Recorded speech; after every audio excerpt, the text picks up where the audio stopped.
अस्सलाम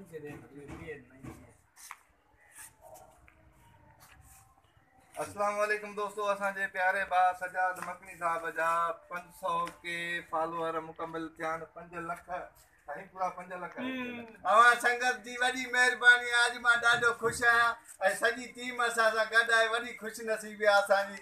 लख थोरा भाई केक घुराए इनखे खारायूं था। वाह अदा बिचारे त वॾो तूं आहे, शुरूआत कर। इहो कटे उस्ताद कैमरी थोरी हूंदी आहे माना वरी रिटेक।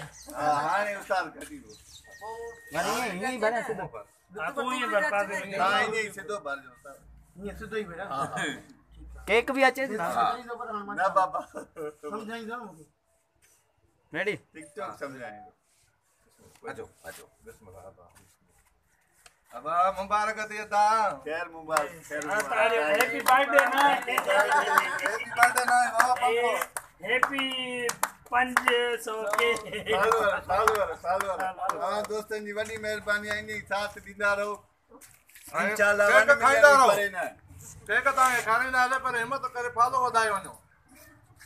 ऐं दवा दे इजाज़ मखनी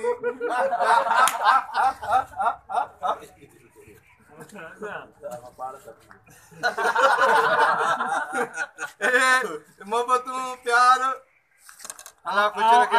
हर कंहिंजी पंहिंजी पसंदि आहे, हर कंहिंजी पंहिंजी पसंदि आहे। मखणी मखनी कोन्हे बाबा ड्रामे में। संगत खे इहो ॿुधाईंदो हलां चीज़ खे जेको आहे केतिरे जे ड्रामे खोड़ी के घुमरी में उस्ताद बिचारा त समय जेको आहे चांस ॾिनो आहे। मां हिन उस्ताद जो वॾो थोराइतो आहियां। न 5 लख में इहा हालत थी त 10 लख में छा। उस्ताद थोरो कुझु था हाणे वरी ॿीहर निकाल। असांजे सिंध में का बि टैलेंट जी कमी कोन्हे का। मालिक इन धरतीअ खे हर नेमत सां मालामाल कयो आहे।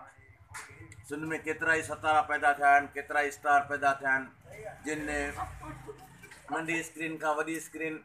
अॼु नंढी स्क्रीन असां चवंदा आहियूं मोबाइल खे, उन खां पोइ वॾी स्क्रीन आहे टेलीविज़न, उन खां वॾी स्क्रीन आहे सिनेमा जी।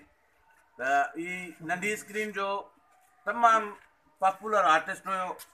मूं पन्या किले में वियुसि हिकिड़े प्रोग्राम ते, मूं हिनखे परफॉर्म कंदे ॾिठो। मूं हिनखे सॾु करे चयो त तूं अचु मूं वटि अचे ड्रामे में कमु कर। मुंहिंजो ड्रामो खोड़ी के घुमरी में हिकिड़ो कैरेक्टर आयो आहे, सुपर हिट कैरेक्टर आहे। ॾाढो सुठो निभायो अथई, मुंहिंजे तवक़ो जे मुताबिक़ हलियो आहे। न त नओं जेको कैमरा जे साम्हूं ईंदो आहे उहो एतिरो परफॉर्म न करे सघंदो आहे। ॾाढो सुठो हलियो आहे ऐं इनशाला जेसि ताईं आउं ड्रामा कंदो रहंदुसि त मुंहिंजो बचो आहे मूंसां गॾु हूंदो इंशाअल्लाह। साईं दुआ हुजे उस्ताद। अदा अचो खाओ सभई, खाओ खणो खणो बस